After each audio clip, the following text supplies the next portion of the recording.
Hello students, myself mister Prakash Chauhan, chemistry faculty. और मैं आप लोगों के लिए जो 11th क्लास का चैप्टर है एटॉमिक स्ट्रक्चर या परमाणु संरचना, वो मैं पढ़ाऊँगा। प्यारे बच्चों, मैं ये पहले चैप्टर इसलिए पढ़ा रहा हूँ क्योंकि ये चैप्टर समझने के हिसाब से अगर देखा जाए तो आपको काफ़ी हेल्प करेगा अदर चैप्टर को भी समझने में। तो इसलिए हम पहला बेटर होगा कि अपन चैप्टर एटॉमिक स्ट्रक्चर पढ़ लें। बाकी मैं बता देता हूँ कि अगर इस चैप्टर को अगर आपने सही ढंग से समझा तो इससे काफ़ी आपका इंटरेस्ट डेवलप हो जाएगा केमिस्ट्री के लिए और आपको केमिस्ट्री डिफ़िकल्ट नहीं लगेगी। अच्छा, दूसरा ये होता है कि अभी आप मान लीजिए 10th क्लास से आप 11th में आए हो, आपको लगता है कि केमिस्ट्री डिफ़िकल्ट है या साइंस डिफ़िकल्ट है या सब्जेक्ट मैंने चूज़ क्यों किया, ऐसा कुछ भी नहीं है।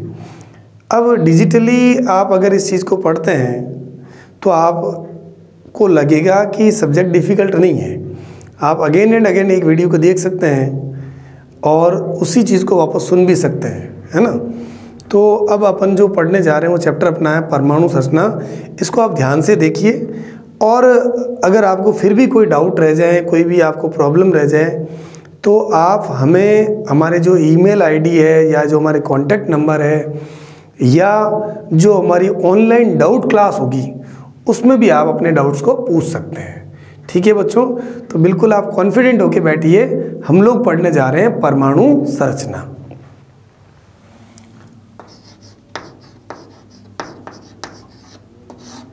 परमाणु संरचना ये आपका चैप्टर है बेटा, ठीक है। अब इसमें अपन जो पहली जो अपन बात करेंगे वो है बेटा परमाणु के बारे में, कि परमाणु क्या होता है और परमाणु की क्या विशेषता होती है।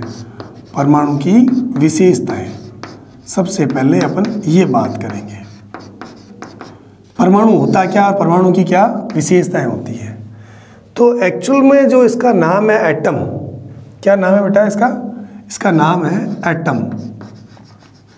तो वैसे A4 होता है नॉट और टॉम 4 होता है कट। मतलब ये कहें कि कोई भी चीज़ ले लो आपकी, जैसे आप कोई भी चैप्टर पढ़ोगे तो उसमें आपके पदार्थ जो है या जो आपके द्रव्य जो है वो किससे मिलकर बना हो, परमाणु से ही तो मिलकर बना हुआ है। तो परमाणु क्या चीज़ है? परमाणु मतलब एक ऐसा कण है जिसका और अधिक विभाजन नहीं किया जा सकता। पदार्थ का सूक्ष्मतम कण, पदार्थ का सूक्ष्मतम या अपन कह सकते हैं अविभाज्य कण है, मतलब जिसको आगे हम लोग डिवाइड नहीं कर सकते, उसको हम लोग क्या कह सकते हैं भाई, परमाणु। जैसे मान लीजिए मैंने ये चौक है, चौक का एक टुकड़ा लिया मान लीजिए आपके। अब मैं इसको छोटे से छोटा कितना कट कर सकता हूँ। मान लीजिए आपके छोटा छोटा बिल्कुल आपके जो आपके कण है वो क्या कहलाएगा बेटा, परमाणु कहलाएगा।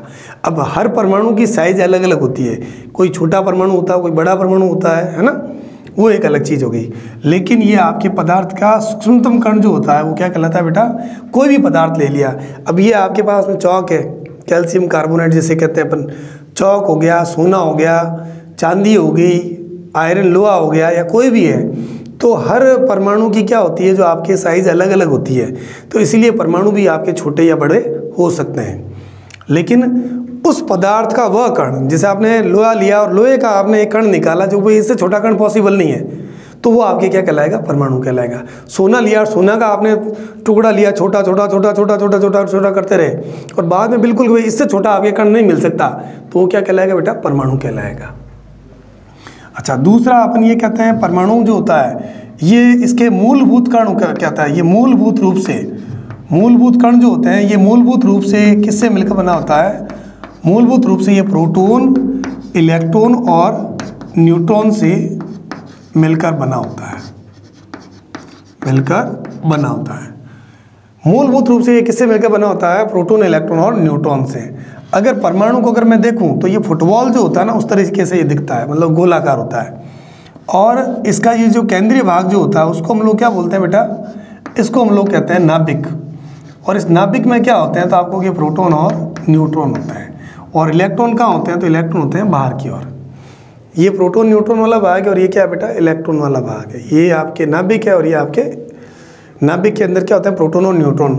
अब इसमें एक साथ और ये भी याद कर लो, प्रोटॉन और न्यूट्रॉन जो होते हैं उनको सामूहिक रूप से हम लोग क्या कहते हैं? न्यूक्लियॉन कहते हैं। क्या बोलते हैं? न्यूक्लियॉन कहते हैं। अगर मैं पूछूं न्यूक्लियॉन क्या होता है तो अपन कहेंगे प्रोटॉन और न्यूट्रॉन को सामूहिक रूप से न्यूक्लियॉन कहते हैं। अच्छा, तीसरा अगर मैं बात करूं सी पॉइंट परमाणु के बारे में, तो वो अपने पास में तीसरा पॉइंट क्या हो जाएगा? तो थर्ड पॉइंट अपन चाहें तो ये भी लिख सकते हैं कि ये जो होता है स्वतंत्र अस्तित्व नहीं रखता है। स्वतंत्र अस्तित्व नहीं रखता सामान्यतः, लेकिन इसका अपवाद जो आपके आ जाएगा बेटा अक्रिय गैसें। अपवाद क्या है? अक्रिय गैसें, जिसमें कि परमाणु अपना अकेला अस्तित्व रखता है। अक्रिय गैसें जैसे कौन सी होती है आपको पता होना चाहिए, He, हीलियम। या आगे चैप्टर पढ़ेंगे तो ये आप सब आपको नाम याद हो जाएंगे, डरने की जरूरत नहीं है। Helium, neon, argon, krypton, Xe, xenon, radon, इनका क्या होता है? स्वतंत्र अस्तित्व होता है। बाकी यूजुअली क्या होता है, परमाणु जो होता है वो आपके कहीं ना कहीं किसी साथ में जुड़ा हुआ मिलेगा। आई बात में, परमाणु के साथ में मिलकर के अणु बनाता है, इस प्रकार से वो जुड़ा हुआ मिलेगा। तो सामान्यतः उसका स्वतंत्र अस्तित्व नहीं रखता है। तो ये हो गया बेटा परमाणु की विशेषता के बारे में। अब इसके जो मूलभूत कण हैं उसके बारे में बात करेंगे। तो मूलभूत कण कौन से हैं? मूलभूत कण, तो यहाँ मैं लिखूंगा 3 कणों के बारे में। अच्छा, फिर आप इसकी लिख देंगे अपन विशेषता, जिसे अपन कहते हैं मूलभूत कण कौन कौन से होते हैं। तो पहला मैंने लिख दिया बेटा प्रोटॉन, है ना। तो ये प्रोटॉन है, इसका संकेत क्या होता है? P। और प्रकृति लिख देता हूँ यहाँ लिख दिया मैंने प्रकृति। तीसरा मैं यहाँ पर लिख देता हूँ कि इसका आवेश क्या होता है इसके ऊपर, ठीक है। और चौथा मैं लिख देता हूँ बेटा इसमें, वो रह जाएगा अपने पास में द्रव्यमान। ये थोड़ा सा आप याद कर लीजिए, ये काफ़ी फायदेमंद रहेगा आपके लिए। तो पहले मैं बात कर रहा हूँ प्रोटॉन के बारे में। प्रोटॉन जो होता है ये नाभिक के केंद्र में, या अपन कह सकते हैं परमाणु के केंद्र में पाया जाने वाला कण है। इसकी प्रकृति कैसी होती है? धनावेशित होता है। कैसा होता है बेटा? ये धनावेशित होता है। अब इस पर जो आवेश जो होता है, पॉजिटिव पार्टिकल है, आवेश का मान कितना होता है? तो अपन कहेंगे आवेश का मान होता है बेटा 1.6 × 10⁻⁹ कूलाम। कूलाम के लिए मैंने संकेत क्या लिख दिया? C, इकाई है बेटा आवेश की। और द्रव्यमान जो आपके कितना होता है ये भी बाद में लिखते हैं अपन। 2 नंबर पर अपन बात कर रहे हैं इलेक्ट्रॉन। इलेक्ट्रॉन संकेत क्या लिख दिया मैंने? E। ये कैसा कण होता है? इलेक्ट्रॉन ऋणावेशित कण है, ठीक है। और इस पर जो आवेश का मान होता है 1.6 × 10⁻⁹ कूलाम। लेकिन इसकी नेचर कैसी होती है? नेगेटिव नेचर का होता है पार्टिकल। और तीसरा अपने पास में बेटा न्यूट्रॉन। न्यूट्रॉन का जो संकेत होगा N होगा। और ये कैसा कण होता है? तो अपन कहेंगे उदासीन। इस पर कोई चार्ज नहीं होता है, तो मैंने आवेश क्या लिख दिया? 0। अच्छा, अब मैं बात कर रहा हूँ द्रव्यमान के बारे में। तो ये बेटा कितना था? 9.1 × 10⁻31 किलोग्राम। ये केजी में इसकी वैल्यू है इलेक्ट्रॉन के द्रव्यमान की। अच्छा, फिर प्रोटॉन जो होता है उसके बारे में बात करेंगे। प्रोटॉन कितना होता है? तो अपन कहेंगे ये होता है 1.673 × 10⁻24 kg। ठीक है भाई, ये केजी में आपकी वैल्यू ये हो जाएगी 27 होनी चाहिए ये, ठीक है। अगर किलोग्राम में करेंगे तो ये किलोग्राम ग्राम में बदलेंगे 10⁴ हो जाएगा ये, ठीक है। और ये न्यूट्रॉन जो है इसके लिए अगर अपन बात करेंगे तो ये हो जाएगा 1.675 × 10⁻27 किलोग्राम, ठीक है। तो ये तो आपके इनके चार्ज की वैल्यू आ गई। और ये आपको थोड़ा याद रखने वाला पॉइंट है, ये थोड़ा सा आप देख लीजिए इसको कि ये चूँकि ये वैल्यूज़ आपके दी हुई होती है तो इसमें डरने या घबराने की और इनको याद रखने की ज़रूरत नहीं है, तो मैंने ऐसे ही आपको बता दिया। अच्छा, अब मैं बात करूँगा कि ये जो आपने कण पढ़ लिए हैं इसके साथ ही अब इनके खोजकर्ता के नाम भी पढ़ लेते हैं भाई, कि इनकी खोज किसने की थी। तो प्रोटॉन जो है इसकी खोज की थी गोल्डस्टीन ने। गोल्डस्टाइन या गोल्डस्टीन जिसे कहते हैं आप, गोल्डस्टाइन ने की थी। और इसकी खोज जो की थी जे थॉमसन ने, और इसकी खोज की थी बेटा चैडविक ने। ये आपको बेसिक नॉलेज है जो आपको आना चाहिए। अच्छा, अब अगर मैं आपसे ये पूछूं कि इसमें सबसे लाइटर पार्टिकल कौन सा, सबसे हल्का कण कौन सा, तो क्या कहोगे? इलेक्ट्रॉन, क्योंकि पावर क्या आ रही है? 10⁻³ आ रही है। अच्छा, दूसरा अगर मैं बात करता हूँ कि ये वैल्यू आपके गोल्डस्टाइन, तो ये साइंटिस्ट के नाम भी कभी कभार पूछ लिए जाते हैं कि इसमें से किसकी खोज किसने की। तो तरीका मैं बता देता हूँ आपको याद रखने का। जैसे PEN, क्या लिखा बेटा मैंने? पेन। और पेन से आपने देखा कोई चीज़ इंपॉर्टेंट होती है तो आप क्या करते हो? गहरा टिक लगाते हो। तो मैंने क्या कर दिया? गहरा टिक, और ये क्या कर दिया मैंने? करो। तो अब इसका मतलब क्या हो गया? गहरा टिक करो, इसका मतलब क्या हो गया? यहाँ पर अपने पास में क्या जाएगा? गोल्डस्टीन। E4 क्या जाएगा? थॉमसन। और यह न्यूट्रॉन की खोज किसने की थी? चैडविक ने। तो ये तरीका है आपके साइंटिस्ट को नाम याद रखने का तरीका, पेन से गहरा टिक करो। तो ये तो हो गया आपके परमाणु की विशेषता और इसके नॉर्मल जो आपके इंफॉर्मेशन है वो। अब अपन जानना चाहते हैं कि अगर परमाणु की खोज हुई तो कैसे परमाणु की खोज हुई, कैसे पता चला।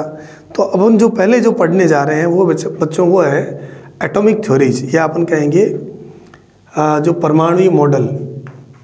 अब जो अपन पढ़ने जा रहे हैं वो बेटा क्या है? परमाणुवीय मॉडल। इन्फॉर्मेशन के बाद, अच्छा अब इसमें एक बात ध्यान रखिएगा, आपके जो बुक जो है उसके अंदर इलेक्ट्रॉन की खोज, प्रोटॉन की खोज, मतलब जो कैथोड किरणें और जो आपके कैनोल किरणें जो हैं जिसको अपन कहते हैं एनोड किरणें वगैरह, कैथोड किरणें और इसकी विशेषता और इनके बारे में दिया हुआ है। ये अपन जो है बिल्कुल थ्योरेटिकल पार्ट है, इसको अपन लास्ट में भी पढ़ सकते हैं, और अगर नहीं पढ़े तो आप बुक से भी पढ़ सकते हो, है ना। तो अब अपन आगे पढ़ते हैं। जो अपने काम की चीज़ है वो अपने पास में कौन से बेटा? परमाणुवीय मॉडल या एटॉमिक थ्योरीज। तो ये एटॉमिक थ्योरीज क्या है ये अपन पढ़ेंगे, इसको थोड़ा सा आप एक बार नोट कर लीजिए।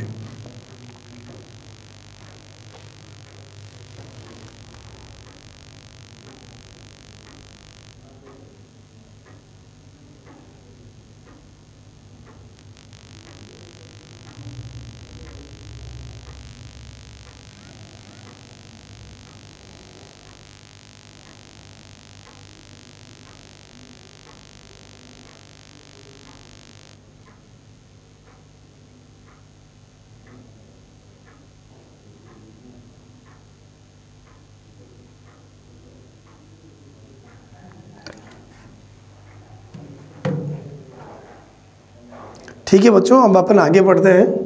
वो है अब अपने पास में परमाणुवीय मॉडल।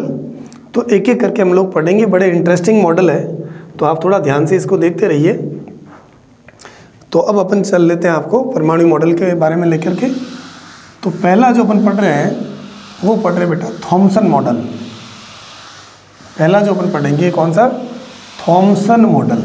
तो ये थॉमसन मॉडल क्या है ये मैं बता देता हूँ आपको।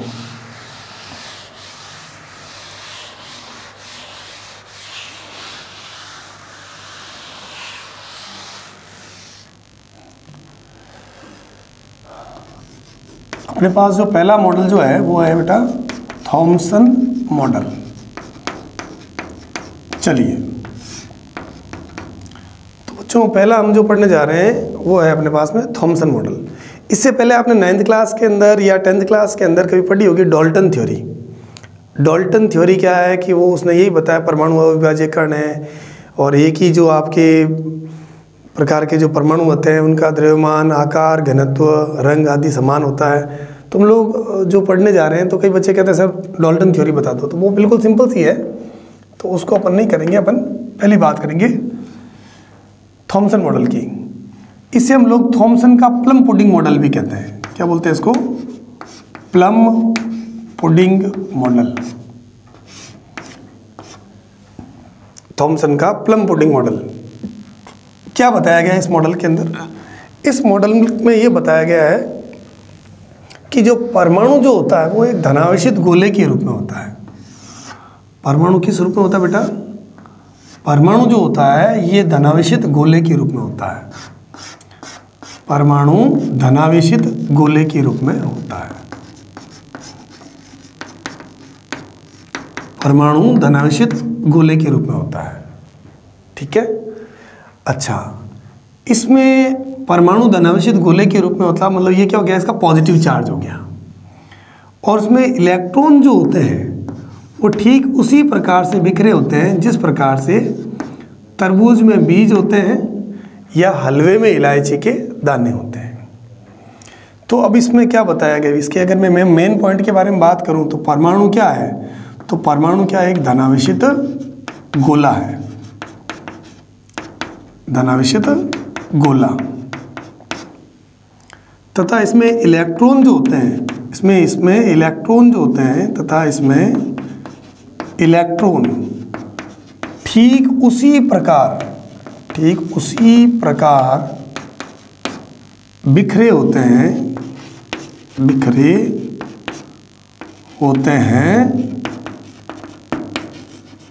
जिस प्रकार तरबूज में बीज होते हैं। तो हमने इसको पॉजिटिव माना है पूरे पार्ट को, और ये आपके क्या मान लिया हमने, ये इलेक्ट्रॉन आपके बीच में ऐसे इस प्रकार से फैले होते हैं। तो कुल मिला के अगर अपन कहेंगे तो इसमें क्या बताया गया, परमाणु क्या होता है, विद्युत उदासीन होता है। परमाणु क्या होता है, परमाणु विद्युत उदासीन होता है। विद्युत उदासीन का मतलब क्या होता है जानते हो आप, जितना पॉजिटिव चार्ज है उतना ही क्या होगा उसमें नेगेटिव चार्ज होता है। ये बात इसमें बताई गई है। अब प्लम क्या चीज़ है, कोई प्लम एक प्रकार की स्वीट है, और स्वीट की तरह इसकी तुलना जो है आपके एक जैसे मिठाई बनी और मिठाई को आपके गोलाकार रूप दे दिया, तो अब इंडिया के अंदर कंपैरिजन की गई तो बता दिया भाई कि भाई आप तरबूज देख लीजिए, आजकल तो जो तरबूज आते हैं बड़े ऐसे अंडाकार आते हैं, पहले एकदम गोल तरबूज आते थे, तो उसके हिसाब से तो तुलना की गई है कि तरबूज की तरह आइटम दिखता है इसका। ये आपके ये इन्होंने अपना विश्लेषण दिया था, किसने, थॉमसन मॉडल ने। लेकिन ये मॉडल फेल हो गया, ज़्यादा चला नहीं। इस मॉडल की कमियां क्या थी, कमियों के बारे में बात करें तो पहली कमियां ये थी कि इसने परमाणु के द्रव्यमान का क्या किया, समान वितरण माना। द्रव्यमान का समान वितरण बताया। ये क्यों बताया, जबकि एक्चुअल में अगर अभी आपने देखा होगा समान वितरण बताया, जबकि वास्तव में परमाणु का क्या होता है, असमान वितरण बताया ना आपको मैंने, कि इसमें ये जो आपके नाभिक और इलेक्ट्रॉन बाहर की ओर होते हैं। तो कहने मतलब जो उसका मेन द्रव्यमान जो होता है, इलेक्ट्रॉन के द्रव्यमान को नगण्य माना गया, क्योंकि वो 10⁻31 है ना, इसलिए इलेक्ट्रॉन के द्रव्यमान को लगभग नगण्य मानते हैं। तो द्रव्यमान का समान वितरण बताया, ये गलत था। दूसरा, अब इसका जब स्पेक्ट्रम लिया गया, एक शब्द मैं काम में ले रहा हूँ स्पेक्ट्रम, ये पूरा आपके सिलेबस में है, अपन बाद में डिस्कस करेंगे। तो स्पेक्ट्रम जो था परमाणु का, वो थॉमसन के अनुसार कैसा आना चाहिए, सतत आना चाहिए। जबकि वास्तव में जब इसका स्पेक्ट्रम, इसका जब डायग्राम लिया गया तो पता चला कि परमाणु का स्पेक्ट्रम तो असतत होता है। तो थॉमसन के अनुसार तो क्या होना चाहिए, स्पेक्ट्रम सतत होना चाहिए, स्पेक्ट्रम सतत होना चाहिए।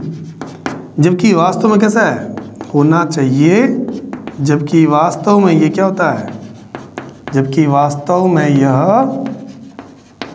असतत होता है। ठीक है भाई, यह आपके हो गया थॉमसन मॉडल के बारे में। ठीक है, डरिए मत, घबराइए मत, बिल्कुल सिंपल है। आपने 9th 10th में कभी पढ़ा हो तो ये आपके थॉमसन मॉडल, ये मैंने पढ़ा दिया। अब दूसरा मॉडल जो अपन पढ़ने जा रहे हैं बेटा, वो कौन सा है, Rutherford model. Rutherford model, Thomson के बाद कौन सा मॉडल आया, रदरफोर्ड मॉडल आया। अब ये रदरफोर्ड मॉडल जो था, ये 1904 की बात है लगभग, ये 1904 की है। हालांकि ये ईयर सन वगैरह आपको याद नहीं रखना है, ऐसे ही बता रहा हूँ आपके, ये और ये 1911 में दिया गया था। पता होना चाहिए कब की बातें हैं, इसलिए बता दिया मैंने आपको, रदरफोर्ड मॉडल।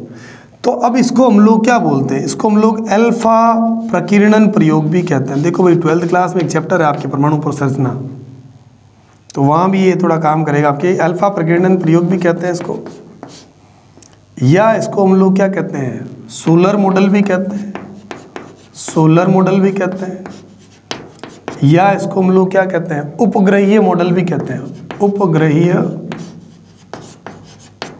मॉडल भी कहते हैं, है ना। या इसको हम लोग गाइगर मार्डसन, गाइगर, ये एक्चुअल में रदरफोर्ड के 2 शिष्य थे, गाइगर मार्डसन,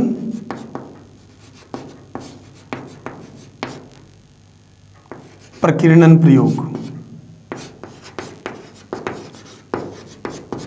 ये इसके नाम है। लेकिन मेन आपके जो क्रेडिट जो ले गया था वही वाली बात हो गई कि कहीं पर कोई घटना हुई और वहाँ पर क्या हो गया कि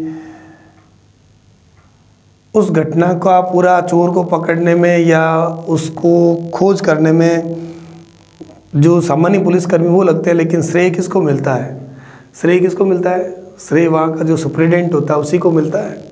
तो ठीक इसी प्रकार से ये इसी थे। मेहनत एक्चुअल में क्या था, प्रयोग ज़्यादा से ज़्यादा इन्होंने किए थे, लेकिन लास्ट में जो आपकी क्रेडिट किसको मिला, रदरफोर्ड को मिला था। तो हम लोग पढ़ रहे हैं बच्चों रदरफोर्ड मॉडल के बारे में। तो इसके ये नाम है अल्फा प्रकीर्णन प्रयोग, सोलर मॉडल, उपग्रही मॉडल। सोलर सिस्टम जो होता है ना, सोलर जो आपके सिस्टम होता है उससे इसकी तुलना की गई, अभी बताएंगे आपको। उपग्रही मॉडल, ग्रह उपग्रह वाला जो सीन है वही आपके, और ये गाइगर मार्डसन प्रकीर्णन प्रयोग ये अपन बात करेंगे। तो चलो बच्चों आगे अपन आ जाते हैं रदरफोर्ड मॉडल के बारे में कि रदरफोर्ड मॉडल क्या है। तो इसको हम लोग 3 चरणों में पढ़ेंगे भाई। कितने चरणों में, 3 चरणों में पढ़ेंगे। तो पहला अपन क्या पढ़ते हैं बेटा, इसमें अपन पढ़ेंगे प्रयोग, कि इस प्रयोग, पहले अपन पढ़ेंगे प्रयोग कि इस प्रयोग में क्या था, है ना। तो अब हमारे पास जो हेडिंग आ गई है बच्चों, वो है आपके पास में कौन सी, वो है रदरफोर्ड का मॉडल। ये अपन हेडिंग लगा देते हैं ताकि पता रहे कि हम पढ़ क्या रहे हैं भाई। रदरफोर्ड मॉडल, ये आपकी हेडिंग है। इसमें अपन पहला क्या, प्रयोग। तो प्रयोग क्या था, प्रयोग कुछ इस प्रकार से था कि इसने क्या किया, एक अत्यंत पतली स्वर्ण पन्नी ली थी, एक बहुत ही पतली क्या ली थी, स्वर्ण पन्नी, सोने की पतली पन्नी। अब कोई पूछे कि साहब सोने की पन्नी क्यों, कहाँ मिली थी, क्या सोने के अलावा क्या चांदी की नहीं मिली क्या? अरे मिली तो थी, लेकिन ये क्या होती है, ये डक्टाइल और मेलिएबल, क्योंकि इतना पतला तार किसी का संभव नहीं है। तो इसमें तन्यता और आघातवर्णीयता का गुण होने के कारण इसने सोने की पतली पन्नी ली थी। और ये पन्नी जो थी लगभग ऐसी थी कि ऐसा लग रहा था कि इसमें इतनी पतली थी कि परमाणु आकार की साइज थी उसकी। अच्छा, अब इसने क्या किया कि यहाँ पर इसने अल्फा कण, अभी बताऊंगा मैं आपको कि अल्फा कण क्या होते हैं। इसने क्या किया बेटा, अल्फा कणों का इसके ऊपर क्या किया, बम्बार्डमेंट दागे इसके ऊपर, और यहाँ पर इसने पीछे क्या लगा दिया, एक पर्दा लगा दिया, है ना, ये पर्दा लगाया इसने पीछे। तो इसने देखा कि जब ये प्रकीर्णन ये इसने किया तो इसने देखा कि अधिकांश अल्फा कण क्या होते हैं, वो सीधे चले जाते हैं। अधिकांश अल्फा कण क्या होते हैं, सीधे चले जाते हैं। और कुछ अल्फा कण क्या होते हैं, अपने मार्ग से विचलित हो जाते हैं। लेकिन 20,000 में से एक अल्फा कण ऐसा था जो गया और उसी पथ पर क्या हो गया, वापस लौट के आ गया। ये क्या भाई, ये अल्फा प्रकीर्णन प्रयोग जो है वो ये कहता है, प्रयोग में अपन क्या लिखेंगे, ये क्या बेटा, स्वर्ण पन्नी, स्वर्ण पन्नी। ये क्या है, ये पर्दा, इस पर्दे पर क्या जिंक सल्फाइड का उपयोग किया गया। सर जिंक सल्फाइड का क्यों उपयोग किया गया बेटा, क्योंकि प्रतिदीप्ति उत्पन्न करता है। क्या उत्पन्न करता है, प्रतिदीप्ति उत्पन्न करता है। अल्फा कण कोई 4-5 नहीं थे, बहुत सारे थे। अच्छा, ये मैंने क्या लिख दिया बेटा, ये अल्फा कण लिख दिए। अल्फा कण के बारे में बता देता हूँ क्या चीज़ होती है। अल्फा कण जो होते हैं वो हीलियम के नाभिक होते हैं। अल्फा कण क्या होता है, हीलियम के नाभिक। ये धनावेशित कण होते हैं, धनावेशित कण, और इसको हम लोग कहते हैं हीलियम के नाभिक कहते हैं इनको, ध्यान रखना भाई। अब ये आपको पता चल गया कि ये प्रयोग था, और इसमें हमने अल्फा कण का प्रयोग किया, स्वर्ण पन्नी का प्रयोग किया, जिंक सल्फाइड के पर्दे का प्रयोग किया। अगर इस चित्र को अपन बड़ा करके देखें तो ये अपने को इस तरीके से दिखेगा बेटा, है ना। ये इस तरीके से, इस चित्र को मैं अगर बनाना चाहूँ तो ये इस तरीके से दिखेगा अपने को, है ना। अब ये इसको अपन मान लेते हैं कि ये इसका पर्दा है ना। तो उसने क्या देखा, अब इसी चित्र को अब मैं बहुत सारे देखना चाहता हूँ तो मैं इस तरीके से देखूंगा कि ये अपने को, ये आपके प्रयोग वाला केस मैं वापस बता रहा हूँ आपके।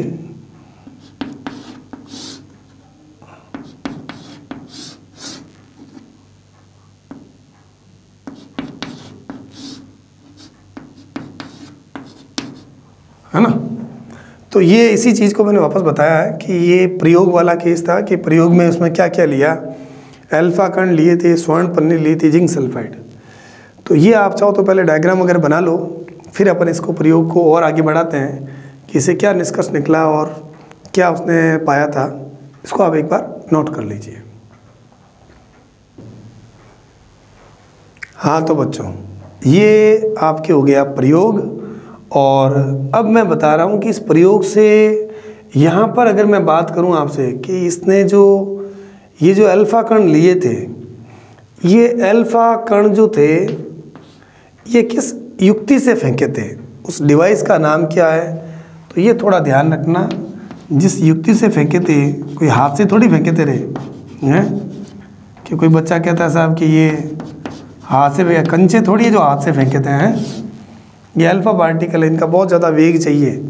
तो जिस युक्ति से फेंका था उस युक्ति का नाम क्या है, साइक्लोट्रॉन युक्ति। ठीक है। अच्छा, दूसरा अपन जो बात करने जा रहे हैं वो ये है बेटा कि इससे इसने क्या प्रेक्षण निकाला, इस प्रयोग से उसने क्या प्रेक्षण निकाला, क्या रिजल्ट आया।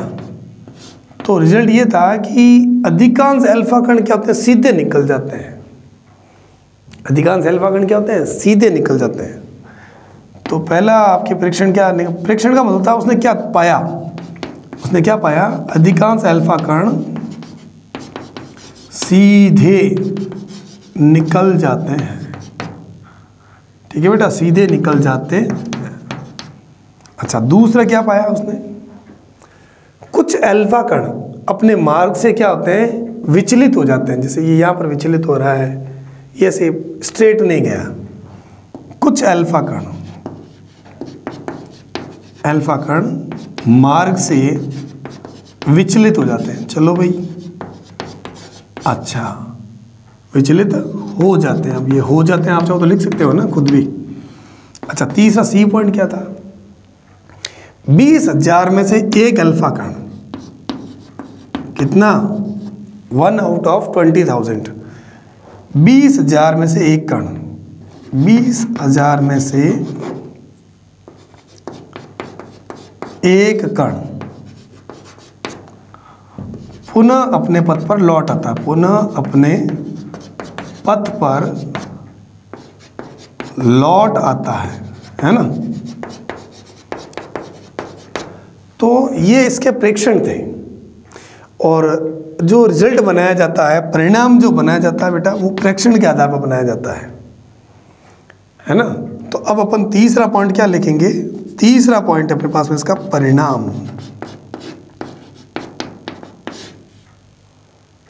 ठीक है, तो परिणाम क्या निकला भाई, कोई चीज़ एकदम सीधी निकल गई, उसकी कोई बाधा ही नहीं है, इसका मतलब क्या, वो खाली। अगर मैं ये कहूँ कि ये आपके सीधे निकल जा रहे हैं तो इसका मतलब क्या हो गया, परमाणु का अधिकांश भाग क्या होता है, खोखला। परमाणु का अधिकांश भाग क्या होता है, इसका रिजल्ट क्या निकला, परमाणु का अधिकांश भाग क्या होता है बेटा? अधिकांश भाग खोखला होता है। ये आपके पहला परिणाम। अच्छा, दूसरा परिणाम क्या निकला कि यार ये जो कण जो है अपने मार्ग से विचलित हो रहे हैं, तो विचलित क्यों हो रहे हैं? तो इसने आइडिया लगाया कि ये विचलित इसलिए हो रहे हैं क्योंकि जब ये पास से गुजरते हैं तो इनके पास में जाने पर क्या होता है, इनके जैसे ही कोई कण है जो इसको क्या करते हैं, समान आवेश एक दूसरे को प्रतिकर्षित करते हैं। तो इसलिए क्या हो गया, समान आवेशों के प्रतिकर्षण के कारण ये विचलित हो जाते हैं। कोई दूसरा कण भी अगर आ रहा है तो वो क्या हो जाएगा, यहाँ से ये विचलित हो गया। तो विचलन का कारण क्या है, इनका आपस में प्रतिकर्षण। और 20,000 में से एक कण, कितने में से, 20,000 में से एक कण पुनः उसी पथ पर क्या होता है, लौट आता है। क्या मतलब हुआ इसका? इसका मतलब ये हुआ कि वो उसको जरूर कोई ना कोई ऐसी चीज़ मिली है जो उसके टक्कर की है, और इसी वजह से वो क्या हो गया, उसी पथ पर वापस लौट के आ गया। करेक्ट। तो इस आधार पर इसने ये बताया है कि परमाणु का जो संपूर्ण धनावेश होता है वो केंद्र में केंद्रित रहता है, जिसे हम लोग क्या कहते हैं, नाभिक कहते हैं। तो ये जो नाभिक शब्द की जो देन है, न्यूक्लियस या नाभिक, इसको इंग्लिश में न्यूक्लियस कहते हैं बेटा, इसकी जो आपके देन जो है, या रदर अपन कहते हैं नाभिक की खोज किसने की थी, तो वहाँ पर आपके ये जो दूसरे नाम दिए थे वो नहीं ध्यान में रखना है, वहाँ पर आपको नाम किसका ध्यान रखना है, रदरफोर्ड का। तो दूसरा अपन कह सकते हैं परमाणु का जो परिणाम दूसरा जो निकला वो ये था कि परमाणु का संपूर्ण धनावेश, परमाणु का संपूर्ण धनावेश कहाँ रहता है, संपूर्ण धनावेश केंद्र में रहता है, केंद्र में रहता है, जिसे हम लोग क्या कहते हैं, जिसे नाभिक कहते हैं। जिसे क्या बोलते हैं, जिसे नाभिक कहते हैं। ठीक है भाई। तो ये हो गया आपके रदरफोर्ड मॉडल के बारे में कि रदरफोर्ड मॉडल क्या है, उसका प्रयोग क्या था, उसने किसका यूज़ किया था। अच्छा, वही वाली बात होगी, सर ये स्वर्ण पन्नी क्यों काम में ली थी, चांदी क्यों नहीं, बताया ना भाई। ये तन्य होती है, इसके तार बनाए जा सकते हैं, इसको खींचा जा सकता है, ये चोट सहन कर सकती है, क्योंकि इतनी पतली जो आपकी पन्नी हर धातु की नहीं बन सकती, तो इसीलिए इसने गोल्ड का यूज़ किया था। जिंक सल्फाइड का पर्दे का, क्योंकि कण आया कि नहीं आया इसका पता लगाने के लिए जो यहाँ जाएगा चमक पैदा करेगा, प्रतिदीप्ति उत्पन्न करेगा, इसलिए जिंक सल्फाइड का यूज़ किया गया था। ठीक है। लेकिन रदरफोर्ड का प्रयोग भी जो था, वैसे तो परमाणु संरचना के लिए अपन कहते हैं कि बहुत अच्छा कंट्रीब्यूशन है, इसने नाभिक की खोज की थी, लेकिन फिर भी इसके भी कुछ ड्रॉबैक थे। और वो ड्रॉबैक क्या क्या थे वो ही अपन पढ़ेंगे, लेकिन उससे पहले अपन पढ़ेंगे इसके अनुप्रयोग, रदरफोर्ड मॉडल के अनुप्रयोग, मतलब इसके माध्यम से हम और क्या क्या चीज़ों की हेल्प मिली थी वो मैं बता देता हूँ। तो अब अपन जो पढ़ने जा रहे हैं बेटा वो है रदरफोर्ड मॉडल के अनुप्रयोग, इसको इंग्लिश में कहते हैं एप्लीकेशंस। कहते हैं भाई इससे अपन क्या और क्या चीज़ें सीख सकते हैं वो। तो अब अपने पास में लिख देते हैं अपन रदरफोर्ड मॉडल के अनुप्रयोग। तो ये अनुप्रयोग कौन कौन से हैं ये देख लेते हैं अपन। ठीक है। तो पहला अनुप्रयोग जो था कि नाभिक की त्रिज्या और परमाणु भार में क्या संबंध होता है, तो इसने एक संबंध दिया था, वो बता देते हैं आपको। तो पहला संबंध लिखता हूँ, अनुप्रयोग लिखता हूँ, नाभिक की त्रिज्या।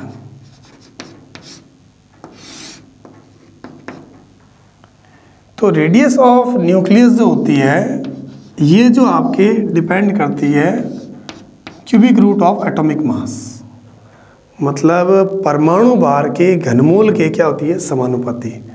अब अगर अपन चाहें तो इसको इस तरीके से लिख सकते हैं, R0 इंटू e की पावर 1/3। अब R0 क्या है कि स्थिरांक है, और जिसका मान जो होता है लगभग 1.3 या 1.1 के आसपास होता है, इंटू 10⁻⁻13 ये सेंटीमीटर। ठीक है भाई, ये आपकी वैल्यू होती है ये क्या है? परमाणु भार। अब ये फॉर्मूला जो आपके कोई न्यूमेरिकल क्वेश्चन, अगर आप कोई जो आपके आंकिक प्रश्न है और जो अगर डिफ़िकल्ट लेवल का है तो वो इसमें से पूछा जाता है। ये संबंध आप याद रखिए। और इसके साथ ही आपको 2-3 चीज़ें और याद रखनी पड़ेगी कि परमाणु का जो नाभिक का जो आकार होता है या जो नाभिक की त्रिज्या होती है, नाभिक की त्रिज्या वो कितनी होती है साहब? तो आप लिखोगे 10⁻⁻15 मीटर। इसको हम लोग क्या बोलते हैं? लगभग 1 फर्मी। 10⁻⁻15 को अपन फर्मी बोलते हैं। तो एक बार ये सवाल आया हुआ है कि नाभिक की जो आपकी त्रिज्या कितनी होती है, तो आप क्या बताएंगे? 1 फर्मी के कोटि की होती है। अच्छा, अब अगर मैं आपसे ये कहूँ कि सर परमाणु की त्रिज्या भी बता दो, तो आपके परमाणु की त्रिज्या जो होती है, परमाणु की त्रिज्या, दिस इज हाउ मच? ये 10⁻10 मीटर, लगभग 1 एंगस्ट्रॉम। ये ऑर्डर है, आपको याद रखना भी है ना, ये अपने काम की चीज़ें हैं। अच्छा, अब अपन बात करेंगे दूसरा जो पॉइंट है इसी आधार पर, क्योंकि जो हमने प्रयोग किया है वो है आपके आयतन की तुलना। आयतन की तुलना कि कौन बड़ा होता है, नाभिक की क्या पोजीशन होती है परमाणु में। ये तो हम लोग क्या करते हैं, नाभिक का आयतन अपन परमाणु का आयतन, तो अपन पहले लिख देते हैं परमाणु का आयतन। परमाणु का आयतन बट्टा में लिख दूंगा नाभिक का आयतन। अब परमाणु जो होता है वो क्या होता है? गोलाकार होता है कि नहीं भाई? तो इसका फॉर्मूला लगा दो। फॉर्मूला क्या है? 4/3 πr³। अब परमाणु तो मैं क्या लिख देता हूँ? एटम लिख देता हूँ। और ये क्या होगा? 4/3 πr³। ये क्या हो गया? न्यूक्लियस हो गया। चलो भाई, ये क्या हो गया? कैंसिल हो गया। अब परमाणु की त्रिज्या कितनी है? तो आपको कि सर ये 10⁻−10 है, और इसका क्या कर दिया मैंने? घनमूल। और ये क्या, नाभिक की त्रिज्या कितनी है? ये रही 10⁻−15, और इसका भी मैं क्या कर लूँ? मैं घनमूल कर लेता हूँ। सॉल्व करोगे आप इसको, तो ये सॉल्व करेंगे तो क्या आ जाएगा भाई? 10⁻−30 हो जाएगा, और ये 10⁻−15 तो ये 10⁻−45 हो जाएगा। ऊपर आएगा क्या? 10⁻45 प्लस में हो जाएगा। तो फाइनल मेरे पास में क्या आ गया? 10⁻15 आ गया। क्या आ गया? 10⁻15 आ गया। तो इसका मतलब क्या हो गया? इसका मतलब ये हो गया कि परमाणु का आयतन जो होता है बेटा, किसका आयतन? परमाणु का आयतन, वो 10⁻15 इंटू नाभिक का आयतन। मतलब क्या हो गया? नाभिक के आयतन का कितना गुना होता है? 10⁻15 गुना होता है। मतलब ये हो गया कि परमाणु के अंदर नाभिक की पोजीशन ठीक उसी प्रकार होती है जैसे एक बड़ा सा आपके स्टेडियम या पवेलियन है, उसके अंदर अगर मैं फुटबॉल को रख दूं, ये बिल्कुल ऐसे पॉइंट, एकदम पॉइंट की तरह। तो उस तरीके से क्या होता है? परमाणु के अंदर नाभिक होता है। तभी तो आपके कण क्या हो गए? फटाफट आपके गुजर गए थे बिना विचलित हुए। तो ये हो गया बेटा आयतन की तुलना। अगर मैं आपसे पूछूं कि परमाणु का आयतन और नाभिक के आयतन का अनुपात क्या होगा, तो ये आप 10⁻15 निकाल के दे सकते हो। अच्छा, तीसरी बात अपन करेंगे अपन नाभिक का घनत्व। तीसरा अपने पास क्या हो जाएगा?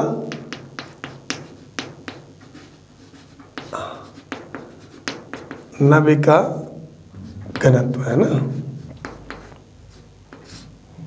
सर? ये क्या होता है नाभिक का घनत्व? ये बता दो। तो अब आपको पता होना चाहिए कि जो मास इज इक्वल टू क्या होता है? वो होता है बच्चों वॉल्यूम इंटू डेंसिटी, आयतन इंटू घनत्व का गुणा होता है। तो अब अगर मैं मास के लिए मैं संकेत क्या लिख लेता हूँ? मैं मास के लिए मैंने क्या लिख दिया? ए संकेत लिख दिया। क्या लिख दिया? ए। अब बताओ D इज इक्वल टू क्या हो गया? तो आप कहोगे sir D is equal to A upon क्या हो गया? V हो गया। D निकालना मुझे, तो ये क्या? A upon V। तो A क्या है बेटा? Atomic mass. चलो ठीक है। V वॉल्यूम कितना होता है नाभिक का? 4/3 πr³ क्यूब, यही तो है। अच्छा, अब मुझे पता होना चाहिए, देखो ये संबंध आपने निकाला था, ये देखो बेटा कौन सा, आर एन समानुपाती क्या होता है ए क्यूब। तो अब अगर मैं चाहूँ तो इस ए क्यूब की, सॉरी आर क्यूब की जगह अगर मैं इसको घनमूल बना लूँ, इसका आर एन क्यूब कर लूँ, तो क्या मैं ऐसे नहीं लिख सकता क्या? क्या हाँ लिख सकते हो।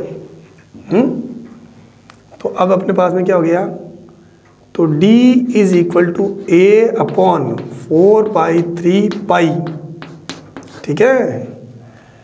उसी परमाणु का अगर मैं निकाल रहा हूँ तो क्या हो जाएगा, उसी परमाणु के लिए अगर अपन मैं घनत्व के बारे में बात कर रहा हूँ, तो अब आर एन क्यूब की जगह मैं क्या लिख सकता हूँ, आर एन क्यूब करूँगा तो ये क्या हो जाएगा बेटा, ये हो जाएगा आर एन क्यूब करूँगा मैं, इसको क्यूब करूँगा तो ये क्या हो जाएगा, आर नॉट इंटू क्या हो जाएगा, ए हो जाएगा।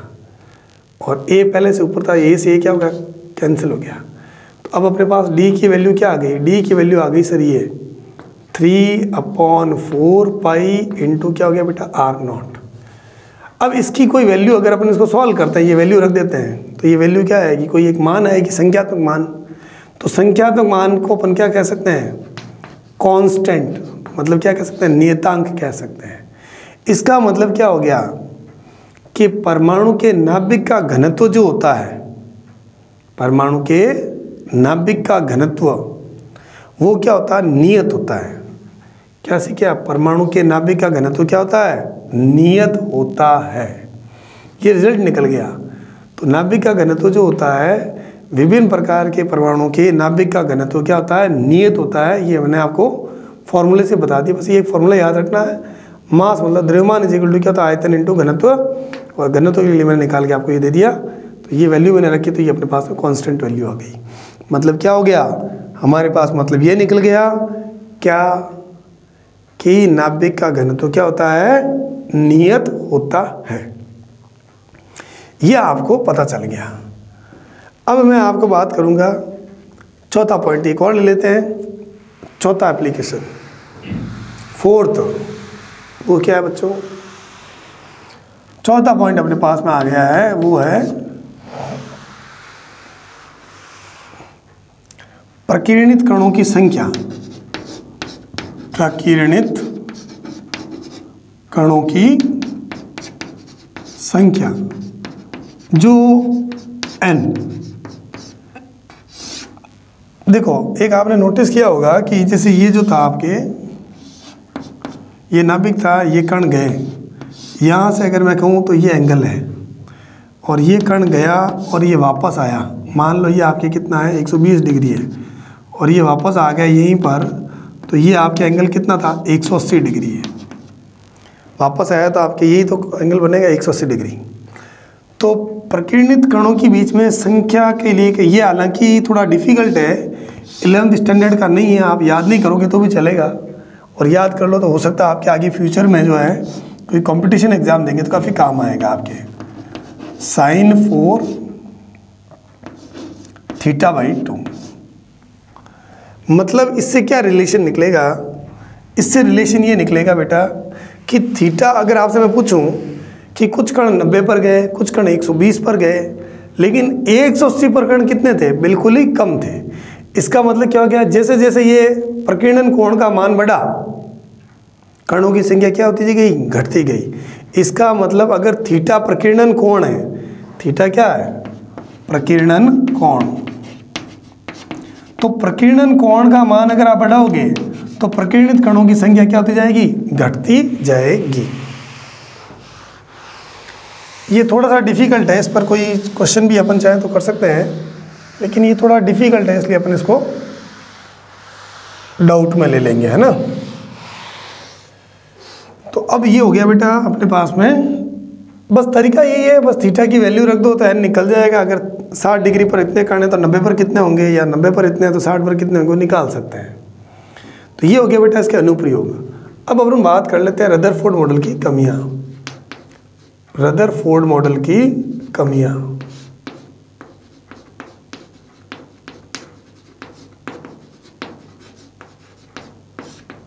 कमियां, ड्रॉबैक्स। कमियां क्या क्या है, पहली कमी देखते हैं। पहली कमी ये थी कि जैसे ये परमाणु है, तो तो इस परमाणु में क्या होता है कि आपने बताया कि भाई केंद्रीय भाग तो क्या है इसका, नाभिक का, और इलेक्ट्रॉन क्या बाहर की ओर है। तो इसमें ये बताया कि अगर इलेक्ट्रॉन बाहर की ओर है तो ये इलेक्ट्रॉन जो होता है इसके स्थिर विद्युत आकर्षण बल के कारण, ऑपोजिट चार्ज के कारण क्या होता है कि वो इसके पास में आता जाता है और अंततः क्या होता है वो आकर के क्या होता है नाभिक के अंदर गिर जाता है। ये बात किसने बताई थी? ये बताने वाला था मैक्सवेल। क्या? Maxwell scientist. मैक्सवेल के विद्युत चुंबकीय सिद्धांत के अनुसार, कौन सा सिद्धांत? विद्युत चुंबकीय सिद्धांत के अनुसार। ये शब्द आपको थोड़ा जोड़ना पड़ेगा।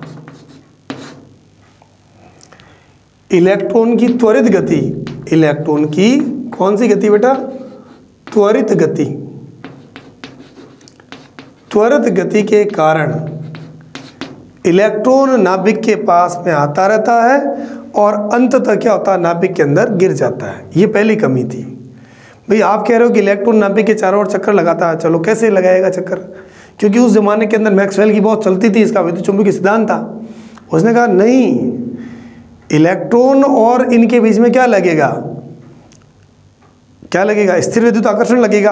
अगर स्थिर विद्युत आकर्षण लगेगा तो क्या होगा? ये इसके पास में आएगा और पास में आने पर क्या होगा? इसके अंदर गिर जाएगा। तो परमाणु का तो अस्तित्व खत्म हो जाएगा। आप किसकी बात कर रहे हो? नाभिक के अंदर तो नाभिक और इलेक्ट्रॉन तो कोई अलग चीज़ है ही नहीं। तो इसलिए इसकी ये कमी के कारण क्या हो गया कि इस मॉडल को भी इतनी वरीयता नहीं मिली। अच्छा, दूसरी कमी क्या थी? दूसरी कमी ये थी कि आप कह रहे हो कि इलेक्ट्रॉन चारों ओर चक्कर लगाता है। फिर रदरफोर्ड ने कहा कि केंद्रीय भाग आपके नाभिक होता है, इलेक्ट्रॉन जो होता है वो नगण्य द्रव्यमान का कण होता है जो उसके चारों ओर चक्कर लगाता है। यही तो बताया उसने निष्कर्ष में। अच्छा, तो इससे पूछा इलेक्ट्रॉन जो आपके चक्कर लगा रहा है, तो चक्कर लगाते समय आपके क्या, अगर मैं आपको कहूँ कि स्कूल के चक्कर लगाना या कोचिंग के चक्कर लगाना है, किसी अपने घर के चक्कर लगाना, क्या होगा? ऊर्जा की हानि नहीं होगी क्या? होगी। तो ऊर्जा की हानि होगी तो आप कितने चक्कर लगाओगे? 1 2 3 4 और आखिर में क्या होगे? गिर जाओगे। बात है इसमें। अच्छा, जब आप ऊर्जा लगातार जैसे चक्कर लगातार लगा रहे हो तो इसका जब स्पेक्ट्रम लिया गया कि भाई जैसे अगर ये इलेक्ट्रॉन है, अगर ये चक्कर लगा रहा है तो चक्कर लगाने पर क्या करेगा? लगातार क्या करेगा? ऊर्जा की हानि करेगा। जब ये ऊर्जा की हानि करेगा तो क्या होगा? ये नाभिक के अपन कहते हैं कि उसका स्पेक्ट्रम कैसा आना चाहिए? सतत आना चाहिए। तो रदरफोर्ड के अनुसार परमाणु का स्पेक्ट्रम कैसा होना चाहिए? रदरफोर्ड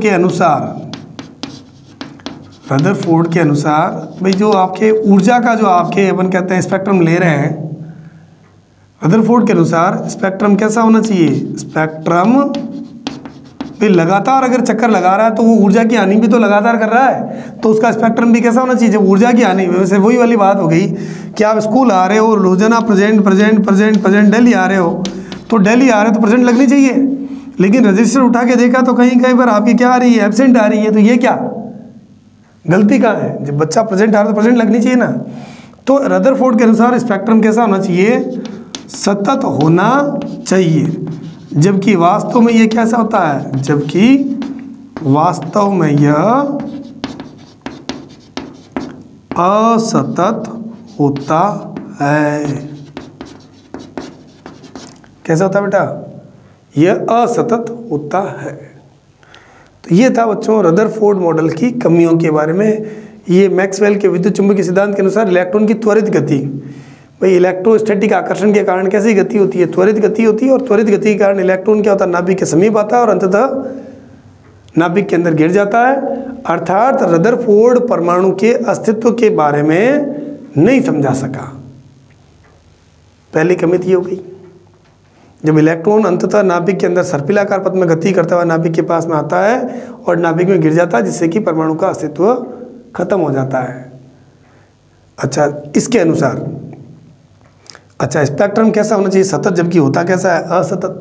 भाई आप कह रहे हो इलेक्ट्रॉन चक्कर लगा रहा है तो ऊर्जा की हानि भी तो लगातार हो रही है, तो स्पेक्ट्रम होना कैसा चाहिए? सतत। लेकिन स्पेक्ट्रम होता कैसा है? असतत। इस तरीके से आपके ये रदरफोर्ड मॉडल जो था आपके वो समाप्त हो गया। इसको भी ज़्यादा वरीयता नहीं मिली।